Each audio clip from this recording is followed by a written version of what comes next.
सबसे पहला हमें क्या करना है कि ये देखना है कि क्या इस डोमेन रेंज में ये फंक्शन आपका 1 1 ऑन 2 है। तो हम पहले 1 1 की चेकिंग करेंगे, है ना। 1 1 की चेकिंग करनी या ऑन 2 की चेकिंग करनी, जो भी करनी है, पहले इस फंक्शन को सिंगल फंक्शन में लेके आओ। तो fx आपको दिया हुआ है, fx is equal to √3 sin x minus cos x plus 2। तो हम जानते हैं कि अगर इसको सिंगल फंक्शन में चेंज करना है तो we have to multiply and divide by √3 whole square plus -1 whole square. Means हमें 2 से मल्टीप्लाई डिवाइड करना है। अब 2 से मल्टीप्लाई कर दो, 2 से डिवाइड कर दो। सो √3/2 into sine x -1/2 into cos x plus 2। अब ये √3/2 को आप साइन में लिख लो या कॉस में लिख लो। चलो देख लेते हैं। इसको लिख दिया मैंने 2 sin x इंटू कॉस π/6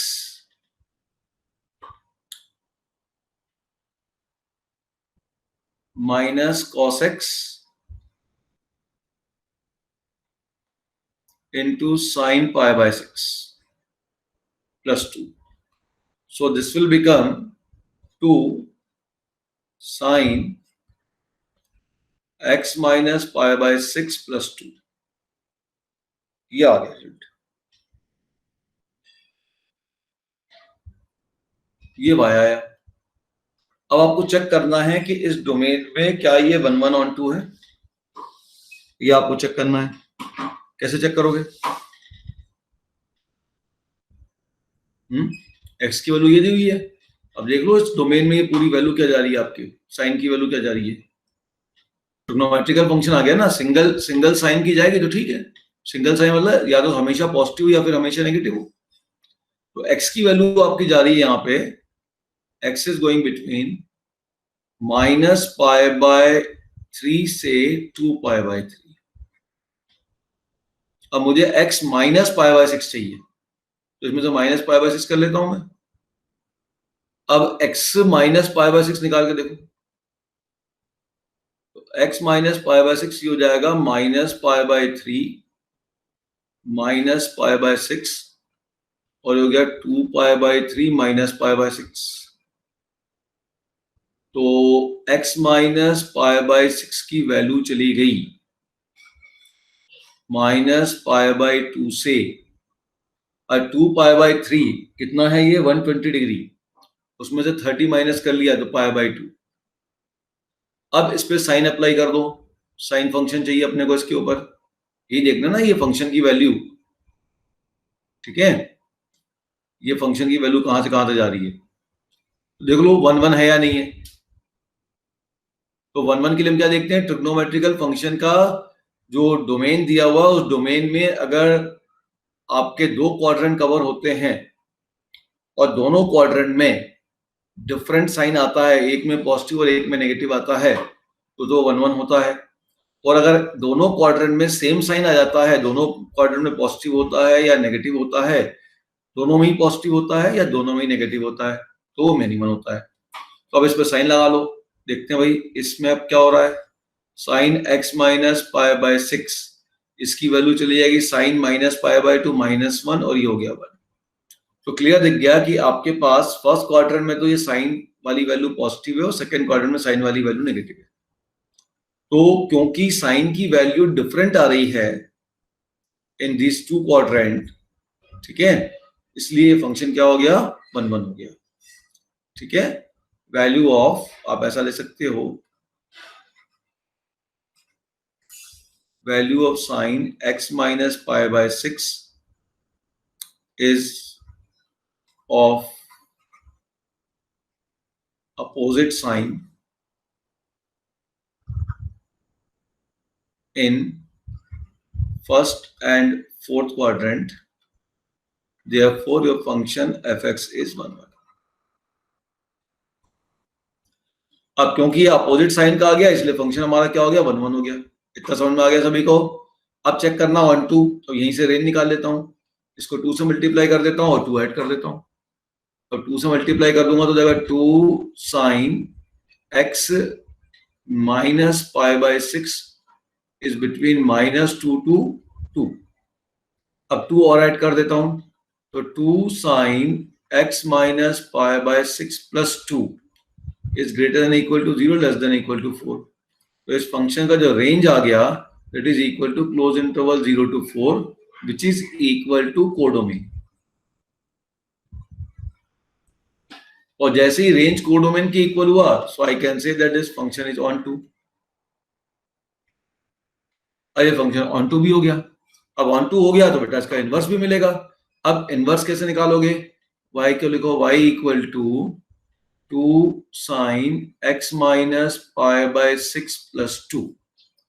अब मुझे करना क्या है, x की value in terms of y निकालना है। तो चलिए इस 2 को इधर भेजिए तो y माइनस 2 से डिवाइड करिए upon 2 is equal to sine x minus pi by 6। अब यहाँ साइन इधर लगाइए तो बना साइन इनवर्स। तो x minus pi by 6 equal to sine inverse y minus 2 upon 2। अब पाई बाय 6 उधर भेज दो तो x की वैल्यू हो जाएगी sign inverse y minus 2 upon 2 plus pi by 6। अब x का मतलब क्या होता है? f inverse x। ये हो गया आपके पास साइन इनवर्स, ये हो गया x minus 2 upon 2 plus pi by 6। ये इसका एक इनवर्स आ गया। तो देखो ये ऑप्शन है या नहीं है, ये भी चेक करना है बेटा, ये ऑप्शन है या नहीं। देखो sign inverse x minus 2 upon 2 plus pi by 6, तो ऑप्शन आपका बी करेक्ट हो गया। अच्छा ऐसा भी हो सकता था कि आपका एक और ऑप्शन बन सकता था। कैसे? साइन इनवर्स x कितना होता है? Pi by 2 minus cos inverse x। इसे मैं लिख सकता हूं pi by 2 minus cos inverse x minus 2 by 2 plus pi by 6। अब पाई बाय 2 में पाई बाय 6 ऐड कर लो तो हो गया 2 pi by 3। So 2 pi by 3 minus cos inverse x minus 2 by 2, ये भी इनवर्स पॉसिबल है, ये भी पॉसिबल है। ये भी दिया है क्या, देख लें। 2 pi by 3 minus cos inverse x minus 2 by 2, ये भी दिया हुआ है। दो ऑप्शन से करेक्ट है। ठीक है, कॉन्सेप्ट बिल्कुल सिंपल था। ट्रिग्नोमेट्रिकल फंक्शन जैसे ही आया पहला काम करना था उसको सिंगल फंक्शन में लाना है, और जैसे ही सिंगल ट्रिग्नोमेट्रिकल फंक्शन आया अब हमें ये देखना था कि भाई डोमेन में यदि एक सिंगल क्वाड्रेंट है तो हमेशा 1 1 है, 3 या 3 से ज्यादा क्वाड्रेंट है तो हमेशा मिनी 1 है। और अगर 2 क्वाड्रेंट आ गए और दोनों क्वाड्रेंट में साइन पॉजिटिव आ जाए या दोनों क्वाड्रेंट में साइन की वैल्यू दोनों ही क्वाड्रेंट में नेगेटिव आ जाए तो मिनी 1 है, और एक क्वाड्रेंट में पॉजिटिव और एक क्वाड्रेंट में नेगेटिव तो 1 1 है। ठीक है, नोट डाउन कर लीजिए फटाफट।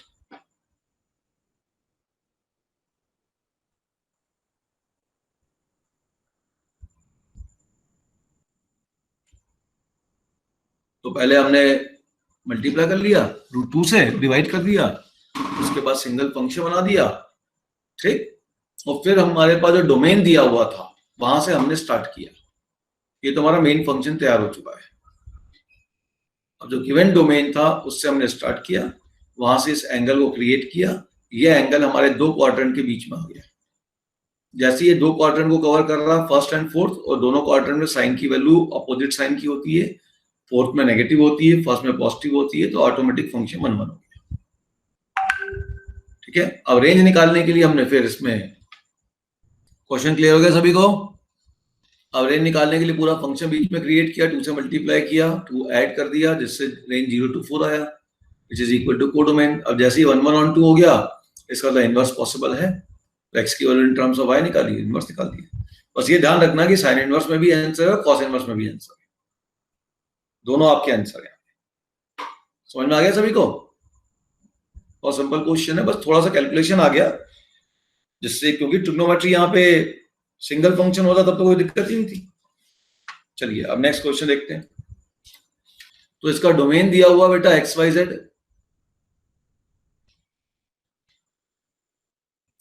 और रेंज इसका दिया है 1 2 3। ये एक इंजेक्टिव मैपिंग बोल रहा, मतलब 1 1 मैपिंग है। वो कह रहा है कि f जो है इसके बीच में f एक फंक्शन उसने डिफाइन किया है और ये जो फंक्शन f है वो इंजेक्टिव है, मतलब 1 1 है। 1 1 कहने का मतलब एक एलिमेंट से ही मैप करेगा, एक से ज्यादा एलिमेंट एक से मैप नहीं करेगा। Such that exactly one of the following statement is correct. वो कह रहा है कि इन 3 स्टेटमेंट में से केवल एक ही स्टेटमेंट करेक्ट है। तो मान लीजिए केस 1 में फर्स्ट स्टेटमेंट करेक्ट है,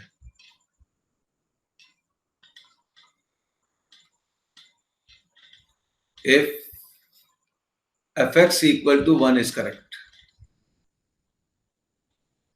मतलब f किसको मैप कर रहा है, 1 को मैप कर रहा है, ये करेक्ट है। अगर ये करेक्ट है तो बाकी दोनों फॉल्स हैं। अगर ये करेक्ट है तो बाकी दोनों फॉल्स हैं। सोचो क्या करोगे।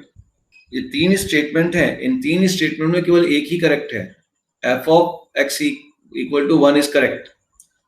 ठीक है, ये करेक्ट हम कह रहे हैं कि साहब ये तो करेक्ट है। तो ये अगर करेक्ट है इसका मतलब ये जो है ये फॉल्स है। f of y not equal to 1 ये फॉल्स है, इसका मतलब f of y equal to 1 हो जाएगा, 1 हो जाएगा सॉरी, और f of z equal to 2 हो जाएगा। ठीक, तो हमने पूछा आपसे तो आपको f इनवर्स 1 निकालना है। तो अब इस केस में f of y equal to 1 हो जाएगा, तो f of y 1 को मैप करेगा और f of z 2 को मैप करेगा। इन 3 में से एक स्टेटमेंट करेक्ट है, बाकी दो फॉल्स है। तो मैंने कहा मान लीजिए f of x equal to 1 correct है, तो ये दोनों फॉल्स हैं। तो ये फॉल्स हैं तो नॉट इक्वल टू 1 दिया हुआ ना, इसका फॉल्स बना दीजिए तो इक्वल टू 1 हो गया, ये इक्वल टू 2 हो गया। अब ध्यान से देखो, f of x equal to 1 map किया, f of y equal to 1 map किया, ये तो मैनी वन फंक्शन हो गया। ठीक है, ये तो मैनी वन फंक्शन हो गया इस डेफिनेशन के हिसाब से। ठीक है, यार f इज मैनी वन। इसका मतलब यहाँ पे इनवर्स तो पॉसिबल नहीं है, therefore inverse does not exist. अब मान लो f of y not equal to 1 is correct. अब आपको ये लेना कि f of y not equal to 1 is correct. ये नॉट इक्वल टू 1 करेक्ट है, बाकी दोनों स्टेटमेंट फॉल्स हैं। ये करेक्ट है, बाकी दोनों फॉल्स हैं। फिर देखो क्या होगा, फिर थर्ड को ट्रू लो, फिर देखो क्या होगा। देखो सेकंड केस में क्या होगा, हमने कहा जो सेकंड वाला स्टेटमेंट करेक्ट है, ना इन तीनों में कोई एक ही करेक्ट होगा, सेकंड वाला स्टेटमेंट करेक्ट है। अगर सेकंड वाला स्टेटमेंट करेक्ट है तो ये दोनों फॉल्स हैं, तो f of x equal to 1 false है, ये अब सही नहीं है। तो सही क्या है, f of x is not equal to 1। अब ये भी सही नहीं है, तो सही क्या है, f of z equal to 2। चलिए मैपिंग करके देखते हैं क्या हुआ। चेक करो मैपिंग।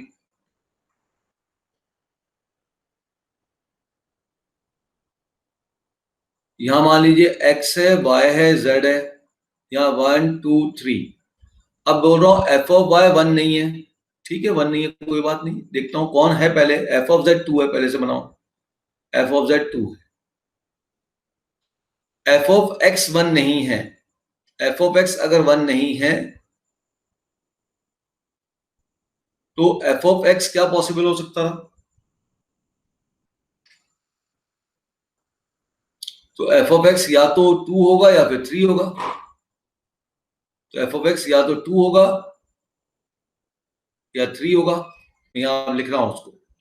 f of x अगर 1 नहीं है तो f of x अगर नॉट इक्वल टू 1 है, it implies that fx will be either 2 और 3। फिर उसने बोला कि f of y भी तो 1 नहीं है, f of y भी अगर 1 नहीं है, it implies that f of x y is also either 2 और 3। अब मान लो f of x को मैंने 2 से मैप कराया, मान लो, और f of y को 3 से मैप कराया, तो भी ये मैनी वन हो गया। ध्यान से देखो, ठीक है। अगर ये पॉसिबिलिटी लेता हूं कि इसके अंदर भी अब केस बन रहे हैं कि अगर मैं f of x को नाउ कंसिडर कि एफ ऑफ एक्स 2 है और एफ ऑफ वाई क्या है 3 है, ठीक है, तो एफ ऑफ जेड ऑलरेडी 2 है और एफ ऑफ एक्स भी 2 हो गया, फिर ये मेनी वन फंक्शन हो गया। अच्छा, अगर मान लो एफ ऑफ एक्स को मैंने लिया कि एफ ऑफ एक्स 3 है और एफ ऑफ वाई 2 है, तो एफ ऑफ एक्स अगर 3 है, एफ ऑफ एक्स 3 है और एफ ऑफ वाई 2 है, फिर एफ ऑफ वाई भी 2 है, एफ ऑफ जेड भी 2 है, फिर मेनी वन हो गया। और अगर मैं दोनों को 2 2 ले लूं या दोनों को 3 3 ले लूं तो मेनी वन तो होगा ही होगा। मतलब ये वाला केस भी हर बार मेनी वन ही हो रहा है। It means F x is F is many one. F is many one जैसी हो गया, फिर मैं कहूंगा therefore F inverse does not exist. अब आ जाइए केस नंबर 3। केस नंबर 3 क्या कह रहा है? केस नंबर 3 कह रहा है कि F of Z not equal to 2 true है। F of Z not equal to 2 is true, ये ट्रू है। तो फॉल्स कौन है भाई? तो कह रहा फॉल्स है F of x equal to 1, ये गलत है। F of x equal to 1 गलत है, तो f x not equal to 1 होना चाहिए, सही। और f of y not equal to 1 ये भी गलत है। F of y not equal to 1 गलत है, तो f of y equal to 1 होना चाहिए। अब ये स्टेटमेंट ट्रू है, फिर बनाओ।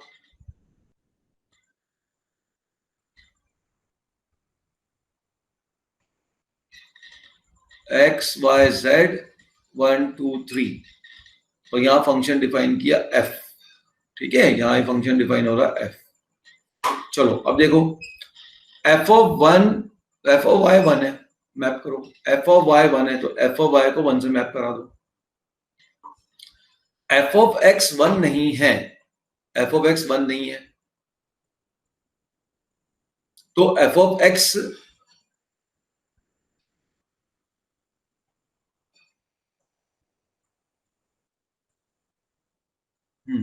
F of x 1 is not equal to 2, f of Z not equal to 2, f of z 2 के इक्वल नहीं है, तो एफ ऑफ जेड क्या हो सकता है? एफ ऑफ जेड अगर 2 के इक्वल नहीं है, then f of z can be equal to 3 और 1, ठीक है, okay. And f of x 1 नहीं है, तो f of x can be equal to 2 और 3। अब ध्यान देना, हमें क्या कहना है, एफ हमारा 1 1 है, हमें अब ऐसा चूज करना है एफ ऑफ जेड और एफ ऑफ एक्स को कि ये पूरा फंक्शन 1 1 बन जाए। तो क्लियर दिख रहा है कि अगर एफ ऑफ जेड 3 और 1 है, 3 हो सकता है 1 हो सकता है, और हमें फंक्शन एफ को 1 1 बनाना, तो एफ ऑफ जेड को 1 तो लूंगा नहीं, तो एफ ऑफ जेड को 3 लूंगा, क्योंकि मुझे फंक्शन एफ को 1 1 बनाना है इनवर्स निकालने के लिए, और एफ ऑफ एक्स को ऑटोमेटिक लूंगा। तो अब हमारे पास हमने न्यू तरीके से इसको डिफाइन कर दिया। क्या डिफाइन किया? कि हमारा एफ ऑफ वाई 1 होना चाहिए था, एफ ऑफ जेड हमारा अगर 3 हो जाए और एफ ऑफ एक्स हमारा 2 हो जाए, देन तब जो एफ होगा वो क्या हो जाएगा? 1 1 हो जाएगा। और भी केस पॉसिबल थे इसमें जिसमें कि वो 1 1 नहीं है, तो उसको तो मुझे जरूरत ही नहीं है। मुझे जरूरत किसकी है? जब फंक्शन 1 1 होगा, क्योंकि इनवर्स तभी मिलेगा। तो अब जैसे ही फंक्शन 1 1 होगा तो इनवर्स पॉसिबल होगा। हमने किसका इनवर्स पूछा आपसे? हमने इनवर्स पूछा किसका? ध्यान से देखो, हमने इनवर्स पूछा एफ इनवर्स 1 का। तो एफ ऑफ वाई अगर 1 है तो ऑब्वियसली यहां से निकल जाएगा कि एफ इनवर्स कितना हो गया, यहां से निकाल लो। एफ इनवर्स 1 कितना हो गया? F inverse 1 is equal to Y.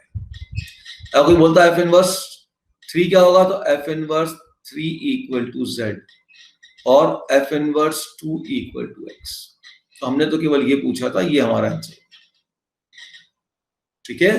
देखो क्वेश्चन में क्या कहा है, एफ एक इंजेक्टिव मैपिंग है जिसका डोमेन एक्स वाई जेड है, रेंज 1 2 3 है, और exactly one of the following statement is correct. In statement में से केवल एक करेक्ट है, तो उसका एफ इनवर्स निकालना है।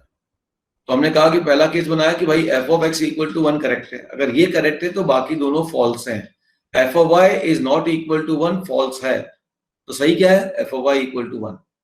F of Z not equal to 2 false है, गलत है, तो सही क्या है? F of z equal to 2। और यहाँ पे जैसे ही हमने इसको प्लॉट किया तो क्लियर दिख रहा, मेनी वन हो गया, तो एफ ऑफ एक्स भी वन है, एफ ऑफ वाई भी वन है, मेनी वन हो गया, इनवर्स नहीं मिलेगा। वैसे ही अगला केस बनाया कि F of Z not equal to one, ये करेक्ट है, बाकी दोनों गलत है। ठीक, नोट कर लो फटाफट।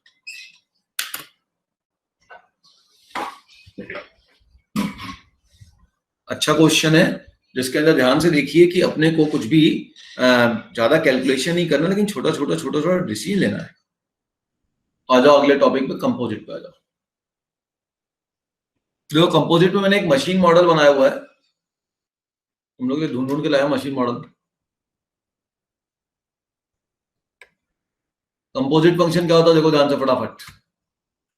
जैसे यहाँ पे एक फंक्शन हमने ये फंक्शन है हमारा f, इस फंक्शन f में हमने इनपुट डाला 3। कोई एक फंक्शन है, फंक्शन कौन है, एक्स स्क्वायर है, इसको हमने f कहा, इसमें इनपुट डाला हमने 3। तो जब फंक्शन f ने इस x को यहाँ पे हमने 3 पुट किया, तो 3 स्क्वायर क्या हो गया, 9। तो f ऑफ x की वैल्यू आउटपुट क्या आ गई, 9 आ गई।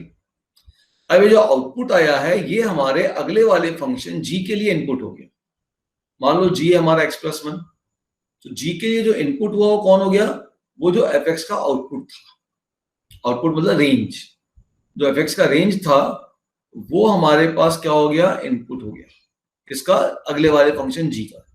अब इस g में जो x की वैल्यू होगी वो क्या होगी, वो आपकी जो fx की वैल्यू 9 है। ये जो fx की वैल्यू 9 है, जो ये रेंज आया, यही आपका इसका इनपुट होगा। तो 9+1 ये आउटपुट दे देगा आपको 10। तो ये जो फाइनल आउटपुट मिला, इसको हम कहेंगे जी एफ ऑफ एक्स। क्यों, पहले कौन सा फंक्शन लगा x के ऊपर, x के ऊपर कौन सा फंक्शन लगा, f लगा, उस f के ऊपर कौन सा फंक्शन लगा, फिर g लगा, ये जी एफ ऑफ एक्स। ठीक है, तो बिल्कुल सिंपल मशीन मॉडल हो गया है ना। ये तो नॉर्मली आप किसी भी मशीन में आप जाएंगे तो यही होगा भाई, है ना, एक चीज का इनपुट दूसरे का आउटपुट हो जाएगा। ठीक, क्लियर।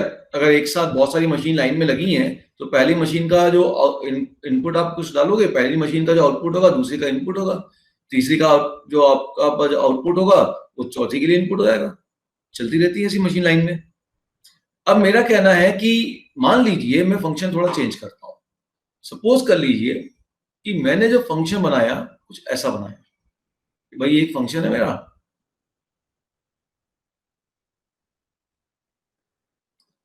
और ये मेरा इनपुट है, और इसका जो इनपुट वैल्यू दे रहा हूं वो फंक्शन में यहां पे सपोज कर लीजिए डिफाइन कर रहा हूं x+1, इसको f ले रहा हूं मैं।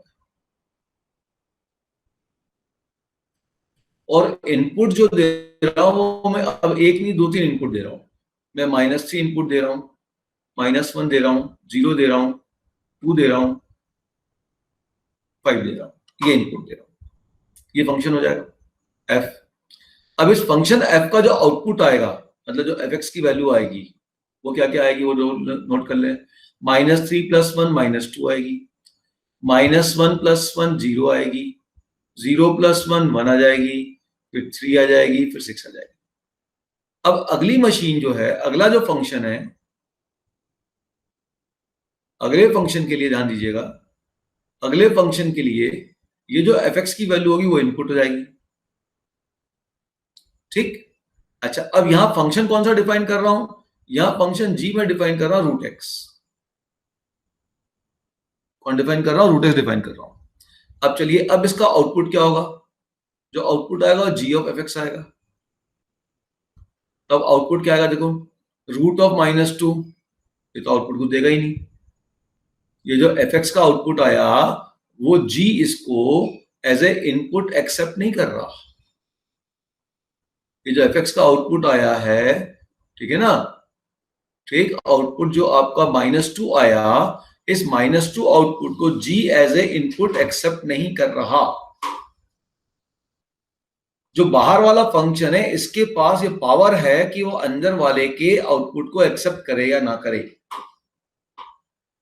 बाहर वाला फंक्शन अंदर वाले के आउटपुट को एक्सेप्ट कर भी सकता है, नहीं भी कर सकता है। तो यहां पे -2 इसको एक्सेप्ट नहीं कर रहा। चलिए, तो -2 से तो कुछ अब g ऑफ f का आउटपुट मिलेगा ही नहीं, इसका तो आउटपुट मिलेगा ही नहीं। -2 से एक्सेप्ट ही नहीं करेगा। अच्छा, 0 एक्सेप्ट करेगा, 0 आउटपुट देगा।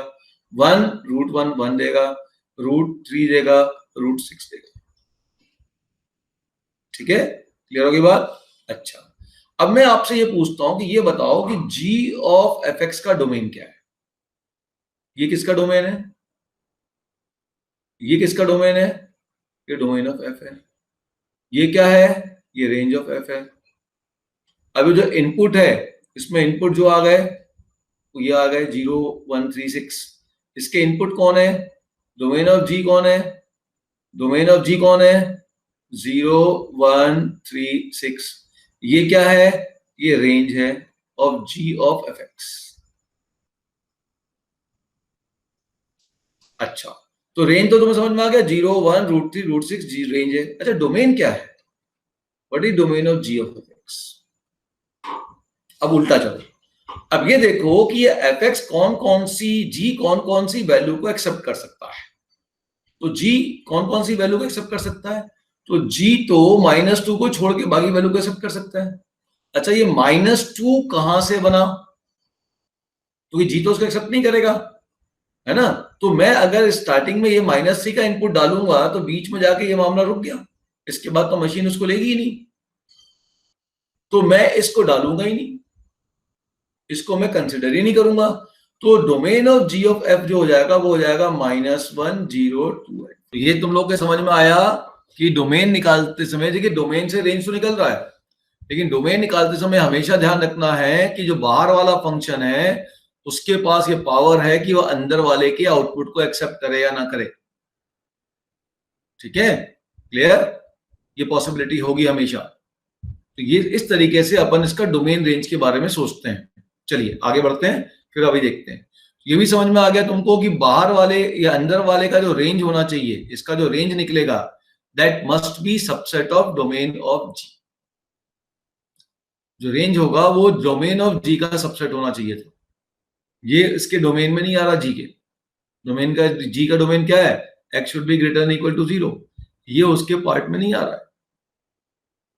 ठीक है, तो इस वैल्यू के लिए हमारा आगे फंक्शन ये वाला डिफाइन नहीं होगा, बाकी वैल्यू के लिए होगा। ठीक है, कोई बात नहीं, बाकी वैल्यू के लिए होगा तो हम करेंगे डिफाइन।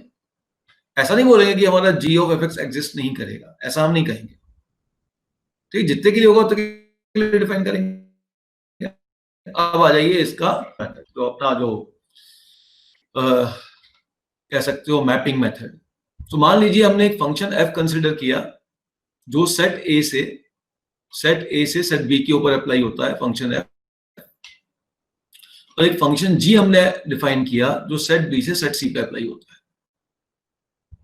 ठीक, फिर हमने एक फंक्शन एच डिफाइन किया है, ये एच फंक्शन या एच छोड़ दिया है, फंक्शन हमने एच डिफाइन किया जो सेट ए से सेट सी पे सीधे अप्लाई होता है।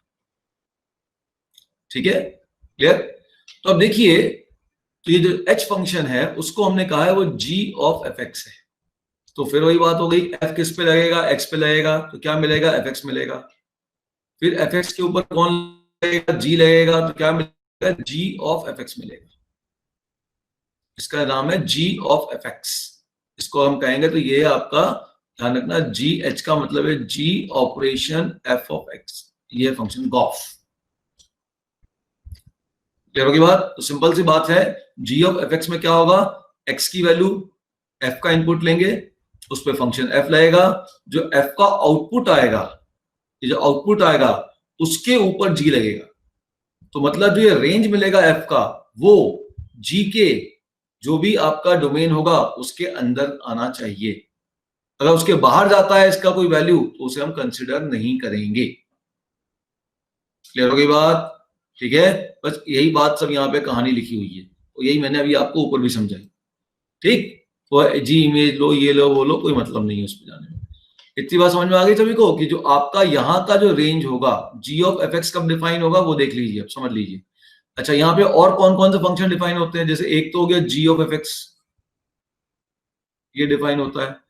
एक होगा एफ ऑफ जी एक्स, एक होगा एफ ऑफ एफ एक्स, एक होगा जी ऑफ जी एक्स।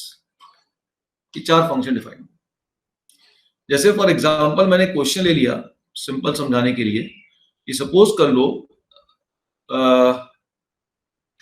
एक पहले कैलकुलेशन लेता हूं। सपोज कर लो एफ एक्स बराबर है एक्स स्क्वायर, और gx बराबर है, सपोज कर लो कि आपके पास है एक्स क्यूब। ठीक, क्लियर। अब यहाँ पे मैंने डोमेन रेंज के बारे में कुछ नहीं कहा, तो सब रियल टू रियल मान लो। दिग्विराज का डोमेन रियल है ना, कि रेंज इसका रियल पॉजिटिव है। ध्यान रखना, इसको f को देखूंगा तो f डिफाइन हो रहा है real number two real positive, है ना, जीरो आ जाएगा तो पॉजिटिव नीचे आ जाएगा। और g डिफाइन हो रहा है रियल टू रियल। ठीक, तो मैं अभी ज्यादा दिमाग नहीं लगा रहा हूं इसके डोमेन रेंज पे, मैं तो सीधे फंक्शन निकाल रहा हूं। क्या मतलब है, f ऑफ gx का मतलब होता है f ब्रैकेट में gx। अब क्या करोगे आप, gx की जगह ये इनपुट डाल दो एक्स क्यूब, ये हो गया f ऑफ एक्स क्यूब। अच्छा, f का कह रहा है f के अंदर जो इनपुट है उस इनपुट का आपको होल स्क्वायर करना है। f के अंदर इनपुट कौन है, x, तो आपको उस x का होल स्क्वायर करना है। यहां पे f के अंदर कौन इनपुट है, एक्स क्यूब, तो आपको इस एक्स क्यूब का होल स्क्वायर करना है। डिफाइन है या नॉट डिफाइंड है, मैं उस पर बिल्कुल नहीं जाना चाहता। तो एफ ऑफ जी एक्स मुझे निकालने आ गया। ठीक, अच्छा, एक बच्चा ऐसा बोल सकता है कि सर अगर मैं इस कैलकुलेशन को ऐसा करूं, ध्यान से सुनना, कि मैं ये जो जी एक्स है ये भी तो एफ का इनपुट है। हाँ बिल्कुल है।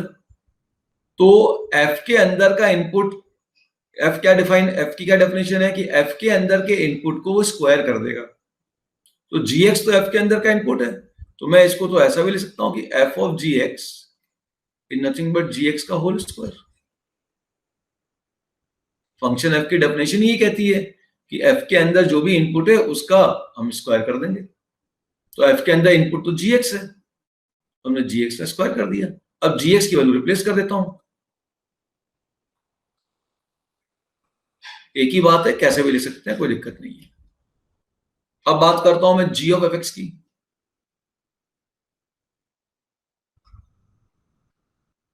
जी ऑफ एफ एक्स का मतलब है जी ब्रैकेट में एफ एक्स। अब जी ब्रैकेट में एफ एक्स है तो क्या होगा, ध्यान से देखो, जी ब्रैकेट में एफ एक्स, तो फिर जी एफ एक्स को रिप्लेस करो तो ये हो गया एक्स स्क्वायर। अब जी का इनपुट, जी का डिफाइन करता है कि जी के अंदर का जो इनपुट है उस इनपुट का होल क्यूब कर दीजिए भाई। तो जी के अंदर का इनपुट एक्स स्क्वायर, इसका होल क्यूब कर दीजिए। आप ऐसे भी डिफाइन कर लो, सेम रिजल्ट आएगा। तो देखिए ये एक ऐसा एग्जांपल ले लिया जिसमें जी ऑफ एफ एक्स और एफ ऑफ जी एक्स दोनों की वैल्यू सेम आई। नॉर्मली ऐसा बहुत कम होता है कि दोनों की वैल्यू सेम आई, और फंक्शन भी आपके एक दूसरे के इनवर्स नहीं है, ध्यान रखना। ऐसा पॉसिबल है कि जी ऑफ एफ एक्स और एफ ऑफ जी एक्स की वैल्यू सेम आ जाए। तो यहां पे एफ ऑफ जी एक्स और जी ऑफ एफ एक्स दोनों सेम आ गए, ठीक है, आ सकते हैं। अच्छा, कोई बोले sir F of F x निकालना है, तो एफ ऑफ एफ एक्स क्या हो जाएगा, एफ ब्रैकेट में एफ एक्स, एफ एक्स को रिप्लेस कर दो, हो गया एक्स स्क्वायर। एफ की डेफिनेशन क्या कहती है, एफ के अंदर जो इनपुट है उसका होल स्क्वायर कर दो, तो एक्स स्क्वायर का होल स्क्वायर कर दो, एक्स की पावर 4 होगी। फिर भाई जी ऑफ जी एक्स निकाल लो, ये हो जाएगा जी ब्रैकेट में जी एक्स, तो जी ऑफ एक्स क्यूब, और ये कहता है एक्स क्यूब का फिर से क्यूब कर दो, तो हो गया एक्स की पावर 9। तो इस तरीके से सिंपली अपन f of g, g of F x ये सब कैलकुलेट कर सकते हैं, ठीक है। तो ये सिंपल सीधे सीधे कैलकुलेशन वाले क्वेश्चन हम एक दो लेंगे, उसके बाद सीधे आगे बढ़ेंगे। ओके, नाउ अब आगे देखते हैं। अब आ जाइए मेन चीज पे। हम ये देखना चाहते हैं कि जो फंक्शन है G of F X in G F of X, ये जो फंक्शन होता है ये डिफाइन कब होता है, ये एग्जिस्ट कब होता है। ये फंक्शन एग्जिस्ट होता है उस समय जब अंदर वाले का रेंज, एफ का range is subset of domain of G. Range of F must be subset of domain of G. अगर अंदर वाले फंक्शन का रेंज, देखा ना अभी अपन ने -2 पे वो डिफाइन नहीं हो रहा था, एफ और जी ऑफ एफ एग्जिस्ट नहीं कर रहा था, ठीक है, क्योंकि जो रेंज आया था -2 वो इसका सबसेट नहीं था, जी का सबसेट नहीं था। ये तो हमने ऊपर बताया अभी आपको, अभी अपन ने यही तो पढ़ा बेटा कि भाई -2 भले इसका रेंज है, रेंज में आया, लेकिन वो इसके डोमेन का पार्ट नहीं था, डोमेन के अंदर ये नहीं आ रहा था, तो इस वैल्यू के लिए फंक्शन डिफाइन नहीं होगा, बाकी वैल्यू के लिए डिफाइन होगा। अब मान लो कि जितने वैल्यूज आपका रेंज आई सभी के सभी इसका पार्ट नहीं है, तो वो डिफाइन ही नहीं होगा जी ऑफ एफ। समझ गए? क्लियर? कुछ पार्ट है तो उस पार्ट के लिए डिफाइन हो जाएगा, इसका ध्यान रखिएगा आप हमेशा। तो ये तो कंडीशन हो गई, ऐसा होगा तो अपना ये एग्जिस्ट करेगा, जितना पार्ट होगा उस पार्ट के लिए एग्जिस्ट करेगा। अब domain of ji of f कैसे निकालेंगे, इनको समझ लीजिए, यही इंपॉर्टेंट पॉइंट है ये, और एक graphical solution. Domain of ji of F, तो पहले आप क्या करोगे, अंदर वाले एफ का डोमेन निकालोगे, क्योंकि पहले तो आपने एक्स की वैल्यू इनपुट दी है, तो एफ का डोमेन देखोगे। फिर आप ये देखोगे जो एफ एक्स की वैल्यू आ रही है, जो एफ एक्स की वैल्यू आ रही है मतलब रेंज, एफ एक्स जो है वो रेंज है, एफ एक्स की वैल्यू मतलब क्या, range, range of F must belong to domain of G. तो जो रेंज ऑफ एफ होगा वो डोमेन ऑफ जी के अंदर होना चाहिए, range of F must belong to domain of G. ठीक है, देखा ना, वो -2 बिलोंग नहीं कर रहा था जी के डोमेन में, उसको नहीं लिया। अब क्या करेंगे, अब इन दोनों का इंटरसेक्शन लेंगे, मतलब पहले हम एफ का सब वैल्यू लेंगे डोमेन का, फिर जो रेंज की वैल्यू आएगी, ठीक है, वो रेंज की वैल्यू डोमेन ऑफ जी के अंदर बिलोंग करनी चाहिए, वो वाली हम वैल्यू ले लेंगे, और फिर इन दोनों का उठा के हम इंटरसेक्शन ले लेंगे, तो ये हमको डोमेन मिल जाएगा। क्लियर हुई बात? ठीक है, यही हमने कहा है ऊपर, बेटा ध्यान दो, यही बात कह रहे हैं कि भाई पहले तो हमने ये एक्स ले लिया डोमेन, फाइनल डोमेन देखो, फाइनल डोमेन यहीं से मिल रहा है इसका भी, तो पहले तो हमने ये एक्स ले लिया फंक्शन का डोमेन, फिर हमने कहा जो इसका रेंज आया, ये जो रेंज आया ये जी के डोमेन में होना चाहिए, वो वाले कंसिडर कर लो, तो वो 0 1 3 6, ये इसके पार्ट में आ गया। तो ये जो पार्ट में आया है इसके इसके जो जी के अंदर ये जो आया है, ये किस एक्स की वैल्यू के लिए बना है, वो उल्टा ढूंढना है। ठीक है, और उस एक्स की वैल्यू को हमें domain of ji of f कहना है। समझ गए बात? तो यही हम यहां पे कर रहे हैं कि हमने पहले कहा कि आप पहले एफ का डोमेन निकाल लो भाई, फिर जो एफ एक्स की वैल्यू आएगी वो जी के डोमेन में होना चाहिए, ढूंढ लो जो जो है, और उसको रिवर्स सॉल्व कर लो, और इसका और एफ का इंटरसेक्शन निकाल लो, ये सॉल्व होगा। यहां से एक्स निकलेगा, ध्यान रखना, यहां से आपको एक्स निकालना और फिर उसका इसका इंटरसेक्शन लेना है, बिलोंग कर देने से थोड़ी काम चलेगा, वापस उल्टा देखना है। ठीक है, जैसे वहां देख रहे हैं। अच्छा, अब रेंज कैसे निकालोगे, तो पहले तो आप ये डोमेन निकाल लो, फाइंड द डोमेन, सबसे पहले तो इस पूरे फंक्शन का डोमेन निकाल लो। अब डोमेन निकाल लिया आपने, ठीक है, अब find range of F x. ठीक है, ये जो डोमेन होगा पूरा, जो फंक्शन का डोमेन आया होगा जी ऑफ एफ का, रेंज के लिए डोमेन निकालना पड़ेगा ना, तो पहले डोमेन निकालो जी ऑफ एफ का, उस डोमेन के लिए आप एफ एक्स का रेंज निकालो। ठीक है, क्लियर? क्लियर? देखो इसको इस तरीके से समझो, पहले यहां समझो। अब मैंने डिसाइड कर लिया कि मेरा डोमेन कौन है, ये है, तो ये मेरे डोमेन है, ये मेरा डोमेन आ गया जी ऑफ एफ का। इस डोमेन के लिए मैं रेंज निकालूंगा, ये मेरा रेंज आ गया ग्रीन, ये इस डोमेन के लिए रेंज आया, और ये जो पूरा का पूरा रेंज इस जी ने क्या किया, एक्सेप्ट कर लिया। इस जी ने जब इस पूरे ग्रीन वाले को एक्सेप्ट किया तो ये मुझे आउटपुट दे दिया, ये मेरा फाइनल रेंज है। तो सबसे पहले मुझे जी ऑफ एफ का डोमेन देखना है, उस डोमेन के लिए जो फंक्शन का रेंज है वो निकालना है, और उस रेंज को जी में एज ए इनपुट देना है। ये जो रेंज की वैल्यू है ये जी में एज ए इनपुट है, एक्स की जगह है। अब जो आउटपुट आएगा वो मेरा रेंज कहलाएगा। आई मेरी बात समझ में सभी को? अब इसी बात को हमने थोड़ा सा यहां पे मैथमेटिकली जो लिखा है उसको समझिए। सबसे पहले आप डोमेन निकाल लीजिए, किसका डोमेन निकालिए, जी ऑफ एफ का निकाल लिया आपने डोमेन ये तरीके से।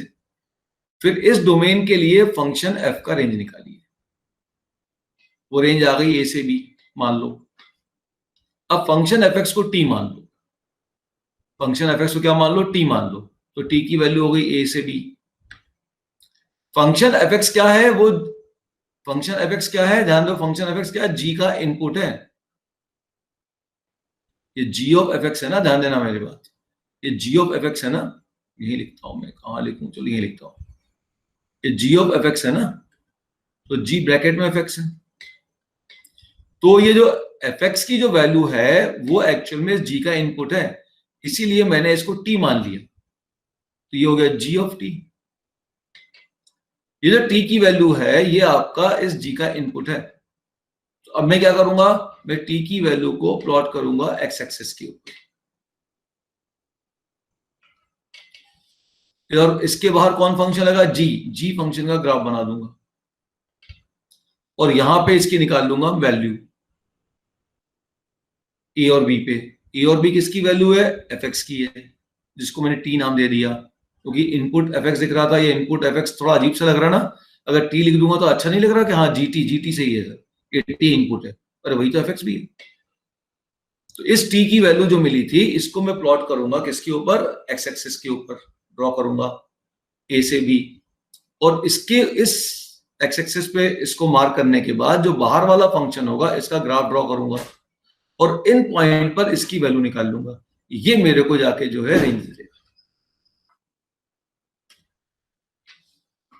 ये बात समझ में आई, बोलो। अब आ जाओ क्वेश्चन को देखते हैं, f of g g of f निकालना, ये मेन क्वेश्चन ही, मेन क्वेश्चन आपका डोमेन रेंज का है। देखो अब हमने यहाँ पे क्या क्या कहा थोड़ा समझना, F map from real to -1 to -1, F X equal to sine X, एक फंक्शन दे दिया, और G map from 0 to infinity to real number, G X equal to L N X, find domain and range of ji of F. तो भाई अगर G of F का domain निकालना है, मतलब जी ब्रैकेट में एफ एक्स के ऊपर काम करना है, तो पहले डोमेन के लिए क्या करें सोचो,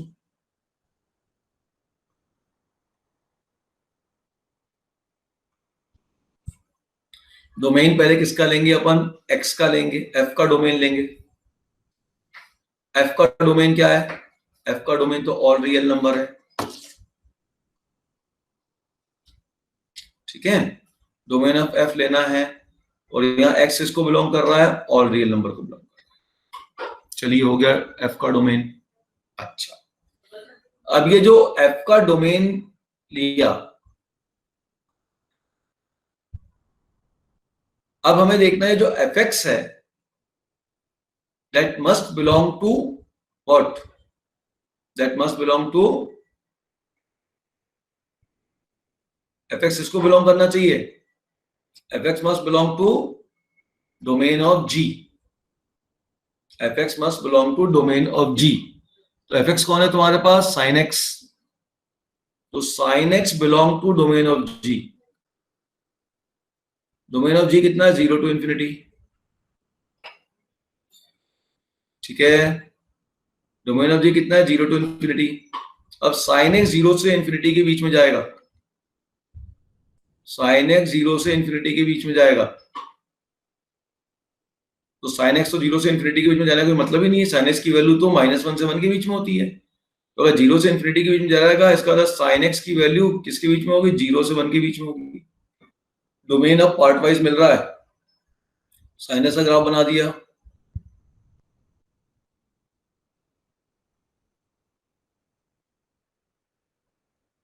कॉन्सेप्ट तो वही लगाया पूरा जो लगाया, 0 से 1 के बीच में वैल्यू पाई तक मिल रही है, फिर 2 पाई से 3 पाई तक मिल रही है, मतलब ये वाला वैल्यू कंसिडर नहीं होगा, ये वाला पाई से 2 पाई नहीं आएगा, तो sin x अगर 0 से 1 के बीच में, 0 से 1 के बीच में कब जा रहा है, जब x की वैल्यू हमारी 0 से पाई के बीच में, लेकिन केवल इसके लिए थोड़ी होता है, इसके लिए भी है, इधर भी है, तो इसमें ऐड कर दें, क्या ऐड करते हैं इसमें, इसका period, what is period of this sin x, बताओ, पीरियड ऑफ sin x कितना बेटा, 2 पाई, तो हम क्या ऐड करेंगे इसमें, 2n पाई, तो x is greater than equal to 2n pi, equal to नहीं आएगा, but less than 2n pi plus pi. तो इस फंक्शन का जो डोमेन हो गया x हो गया, x is greater than 2n pi and less than 2n plus 1 pi, where n belong to integer. ये बना बेटा finally domain of, this is the domain of, क्या निकाला आपने, g ऑफ fx।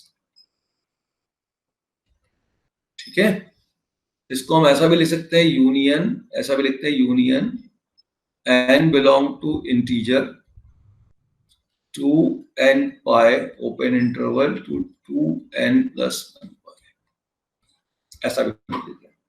मतलब n की जगह 1 पुट करो, फिर 2 पुट करो, फिर 3 पुट करो, उन सभी का यूनियन कर दो, मतलब ऐड कर दो। This is the domain of g of fx। ठीक है, चलिए इतना बात समझ में आया, देख लो ध्यान से आप लोग। क्या किया फिर से मैं बता दूं, थोड़ा सा मेरे को भी ऐसा कंफ्यूजन है क्योंकि गैप आ रहा था, तो कोई बात नहीं, आन दो गैप। हमने सबसे पहले देखा अगर हमें g ऑफ fx का डोमेन निकालना है तो पहले x की वैल्यू लेंगे जो इसमें हो, डोमेन ऑफ f लेंगे, वो ऑल रियल नंबर है। फिर fx को हम बिलोंग कराएंगे gx के रेंज में, fx should range of fx should belong to domain of g। तो fx की वैल्यू को हम बिलोंग करा देंगे डोमेन ऑफ g में। fx कौन था, sin x, उसको बिलोंग करा दिया, और यहां से x निकालेंगे। ये जो x की वैल्यू आएगी और ये जो x की वैल्यू होगी, इसका कॉमन निकालेंगे, तो इन दोनों का कॉमन तो यही आएगा। तो ये इसकी कॉमन वैल्यू है, ध्यान रखिएगा। ये क्या है, ये कॉमन वैल्यू है। ये कॉमन वैल्यू किसकी है, ये इंटरसेक्शन है। किसका इंटरसेक्शन है, इसको 1 मान लो, इसको 2 मान लो, ये 1 और 2 का इंटरसेक्शन है, जो कि यही है। ठीक है, तो ये इसका डोमेन बन गया। प्रोसीजर फिर से बता दो, अंदर वाले फंक्शन का डोमेन लिख दीजिए, अंदर वाले फंक्शन को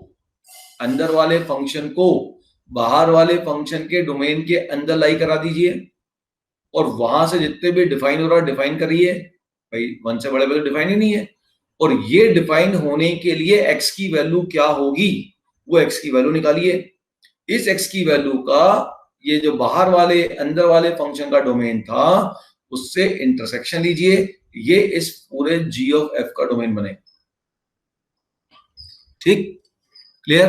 अच्छा, अब रेंज क्या होगा, बताओ। पहले हम इस डोमेन के लिए क्या डोमेन निकला, domain of g of f, domain of g of fx क्या निकल गया, u union n belong to z 2n pi comma 2n plus 1 pi, ये डोमेन निकला। ठीक है, अच्छा, इस डोमेन को, ये डोमेन किसकी वैल्यू है, ये डोमेन आया, इस डोमेन के लिए किसकी वैल्यू निकालनी है अपने को, अंदर वाले फंक्शन की वैल्यू निकालनी है। तो इस डोमेन के लिए ध्यान से देखना, पूरा सॉल्व नहीं करना। इस डोमेन के लिए ये डोमेन यहां से आया, यहां से आया, ऊपर चलते जाओ, यहां से आया, यहां से आया, यहां से आया, यहां से आया, यहां से आया। इस पूरे डोमेन के लिए, इस 0 से पाई के लिए फंक्शन की वैल्यू 0 से 1 है, fx की वैल्यू 0 से 1 है। ये भी डोमेन का पार्ट है, इसके लिए 0 की fx की वैल्यू 0 से 1 के बीच में है। ये भी डोमेन का पार्ट है, इसके लिए भी फंक्शन की वैल्यू 0 से 1 के बीच में है। तो इस डोमेन के लिए ये फंक्शन की वैल्यू आ गई। ठीक है, तो हमें क्या करना है, for this domain find value of fx।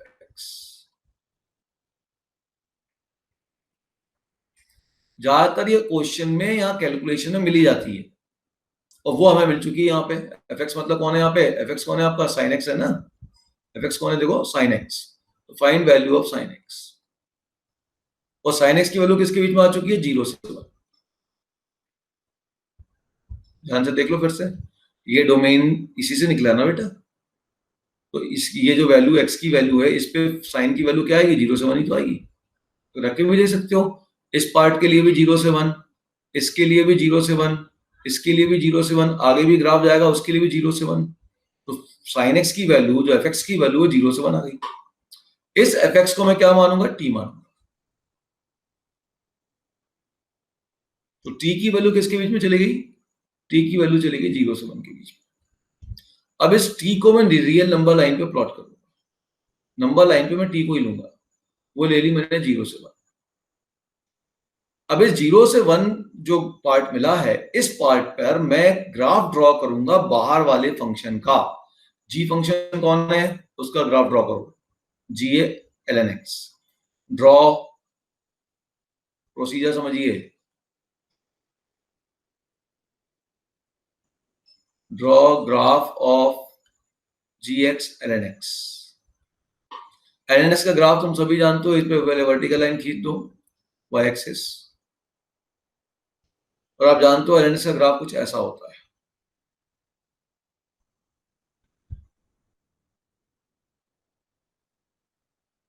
ठीक, ये आपका ln x का ग्राफ हो गया।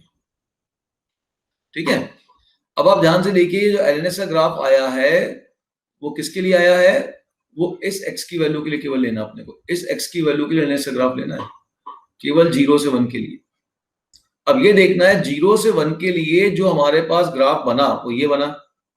अब इधर टॉर्च लगाओ और इसका इमेज देखो, इसका शेडो कहां पे आएगा, वो आएगा यहाँ पे। जब टॉर्च मारोगे, है ना, तो ये तो ग्राफ लेना ही नहीं है, 0 से 1 के बीच में तो यही पोर्शन आ रहा है ग्राफ का। इधर टॉर्च मारो तो ये आपका शेडो आ गया इसका, इधर टॉर्च मारो शेडो यही आएगा ना।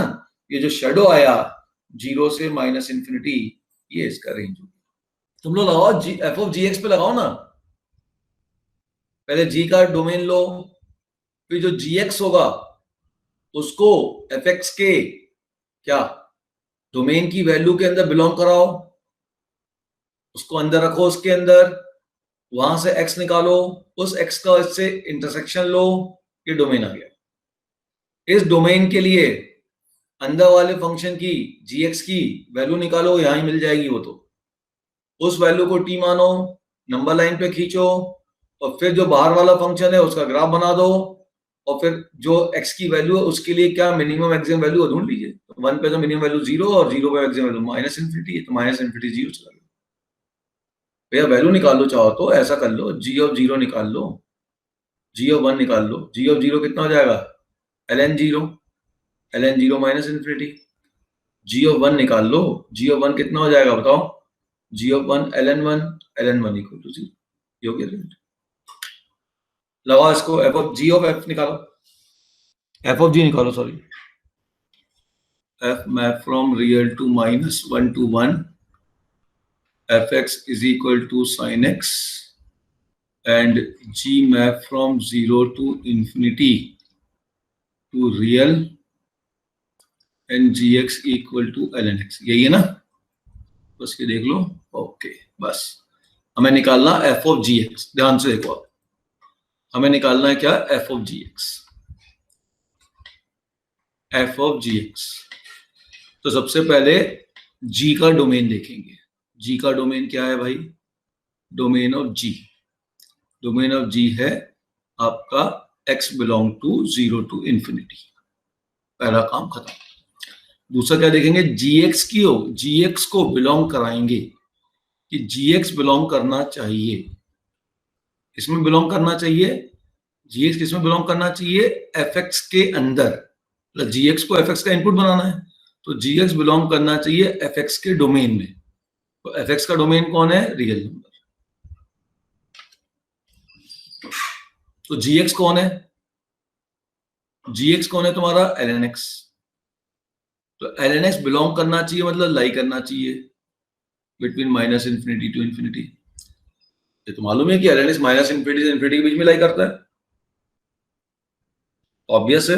ln x तो लाई करता ना, तो ग्राफ बना हुआ तुम्हारा -∞ से इन्फिनिटी के बीच में जाता हो रहा है ln x, -∞ से इन्फिनिटी के बीच में, किस x की वैल्यू के लिए, 0 से इन्फिनिटी।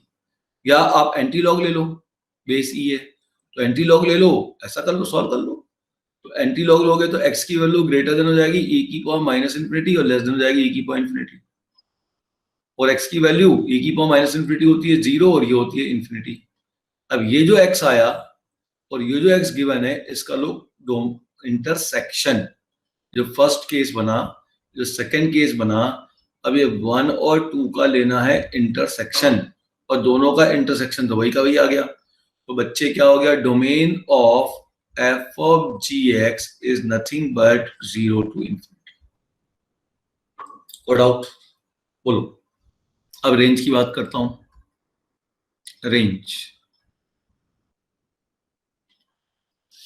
देखो, अब इस डोमेन के लिए आपको अंदर वाले फंक्शन की वैल्यू चाहिए, gx की वैल्यू चाहिए, मतलब किसकी वैल्यू चाहिए, log की वैल्यू चाहिए। तो इस डोमेन के लिए x की वैल्यू ln x की वैल्यू ये आ गई, माइनस इन्फिनिटी से इन्फिनिटी। ठीक है, ln x की वैल्यू क्या आ गई, माइनस इन्फिनिटी से इन्फिनिटी आ गई। ले लो भैया कि अब रेंज निकालना है तो आप ln x की वैल्यू देख लो क्या है, फाइंड वैल्यू ऑफ gx, ये निकालना ना अपने को। किसकी वैल्यू निकालनी है बताओ, इसकी वैल्यू निकालनी है इस डोमेन के लिए। डोमेन क्या निकला तुम्हारा, domain of f of ji x क्या निकला, 0 टू इन्फिनिटी। इस डोमेन के लिए अंदर वाले फंक्शन की वैल्यू निकालनी है। तो x अगर 0 से इन्फिनिटी के बीच में है, देखो ये रहा x 0 से इन्फिनिटी, तो ये बनेगा, तो ये बनेगा। अंदर वाला फंक्शन कौन है, gx। So find value of gx।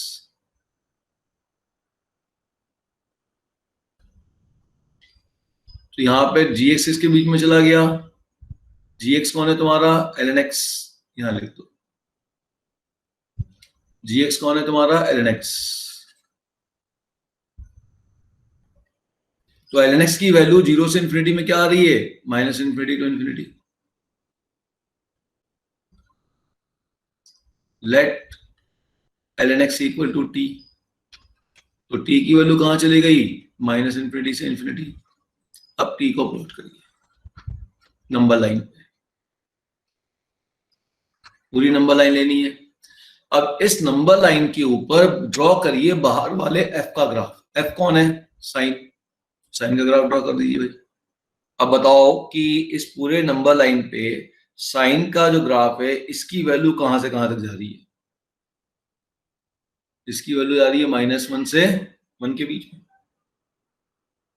इसकी वैल्यू कहां से कहां तक जा रही है, इस पूरे t की, यहाँ पे ये t है, इस पूरे t के लिए माइनस इन्फिनिटी से इन्फिनिटी के लिए आप ये बताओ, ये साइन का जो ग्राफ बना है ये वैल्यू कहां से कहां तक ले रहा है। तो ये तो पूरी वैल्यू -1 से 1 तक ले रहा है, पूरे यहां से यहां तक, ऑल इन्फिनिटी के लिए। तो यहाँ पे आपके पास जो साइन एक्स की जो वैल्यू आई इस t के लिए, है ना, तो g f of g of x means f of g x means f of t। और t कौन है, साइन। तो साइन t की वैल्यू कहां से कहां तक गई, ये t है, ये साइन का ग्राफ बनाया उसके ऊपर। तो साइन t की वैल्यू कहां से कहां जा रही है, -1 से 1। ठीक है, क्लियर। तो आपके पास रेंज जो हो जाएगा of f of gx that is equal to -1 to g of fx में पहले डोमेन निकालो।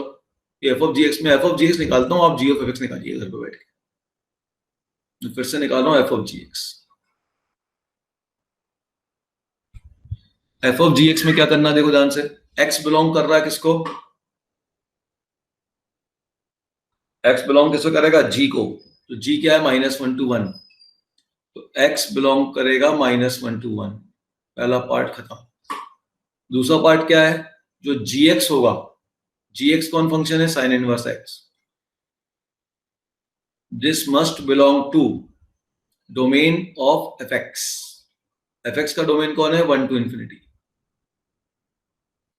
1 by 1 स्टेप लगाते जाओ, चीजें बनती जाएंगी। तो साइन इनवर्स x की वैल्यू ये लाई करेगी 1 से इन्फिनिटी। हम तो जानते हैं साइन इनवर्स की वैल्यू तो हमेशा लाई करती है -π/2 से π/2। तो 1 से बड़ी है ठीक, कोई दिक्कत नहीं, लेकिन π/2 से तो बड़ी हो ही नहीं सकती। तो अब साइन इनवर्स x की वैल्यू लाई करेगी 1 से π/2। और साइन इनवर्स x अगर 1 से π/2 है तो x कहां जाएगा, साइन लगा लो इसके, x लगा, साइन लगा लो इसके ऊपर। तो sine 1 equal to sine of sine inverse x equal to sine π/2। Sine और साइन इनवर्स x हो गया, x इनइक्वालिटी चेंज नहीं होगी क्योंकि साइन इंक्रीजिंग फंक्शन है 1 से π/2 के बीच में। 1 मतलब 57 डिग्री, अप्रो 1 रेडियन है ये, और π/2 में 90 डिग्री। क्लियर, इंक्रीजिंग फंक्शन है, ऐसा जाता है। तो ये बड़ा हो जाएगा साइन 1 से और छोटा हो जाएगा 1 से। अब ये जो x आया है 2 और ये जो x है 1, इसका लेना है इंटरसेक्शन। सो 1 इंटरसेक्शन 2, 1 और 2 का इंटरसेक्शन तो क्लियर दिख रहा है, यही आ रहा है और ये आ रहा है तो और अच्छी बात है। So domain of f of gx is equal to close interval sin 1 to 1 close interval। कोई प्रॉब्लम किसी बच्चे को? ये इसका डोमेन है। अब रेंज की बात कर रहे हैं। देखो भाई, range of f of gx, तो पहले ये डोमेन निकाल लिया, अच्छी बात है। इस डोमेन के लिए अंदर वाले फंक्शन की वैल्यू निकालो। gx कौन है तुम्हारा? gx है साइन इनवर्स x। तो ये जो डोमेन आया वो तो ये रहा। इससे वापस जाओ, साइन इनवर्स x की वैल्यू कहां मिल रही है ढूंढो, वापस चलो वापस चलो वापस चलो, ये मिल गई साइन इनवर्स x की वैल्यू, खत्म कहानी। साइन इनवर्स x की वैल्यू जा रही है 1 से π/2।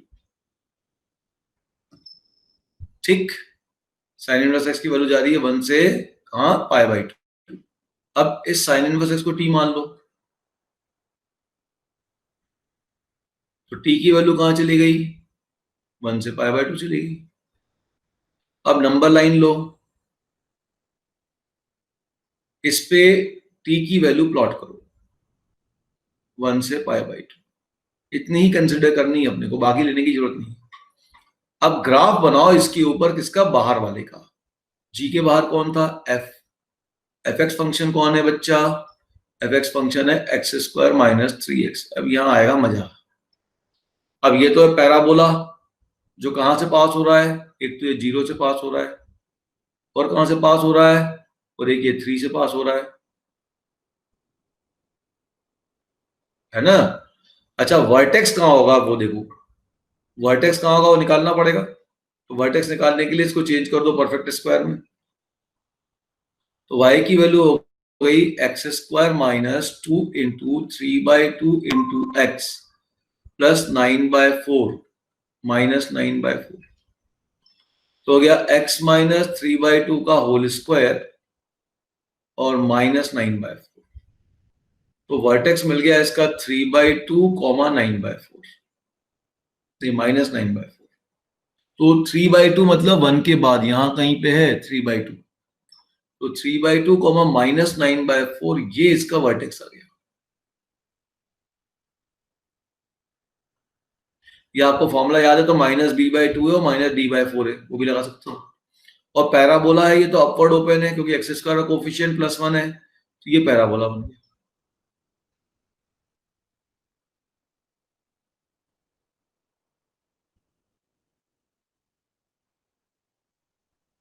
ये 3 है मान लो, ये इसका वर्टेक्स है, ऐसा मान लो 1.5, ये वर्टेक्स है।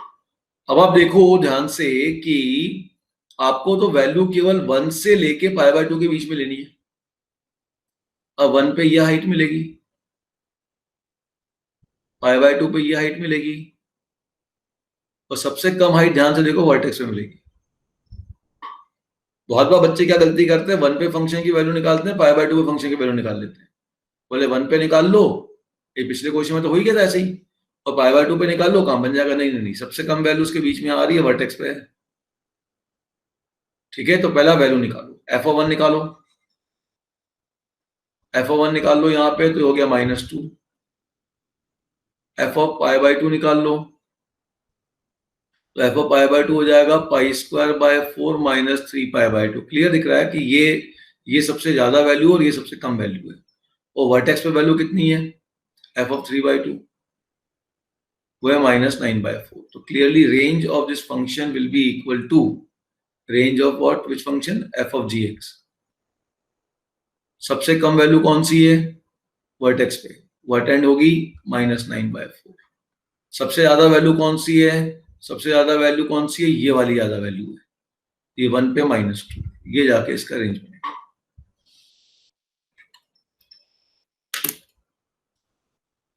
क्लियर हुई बात?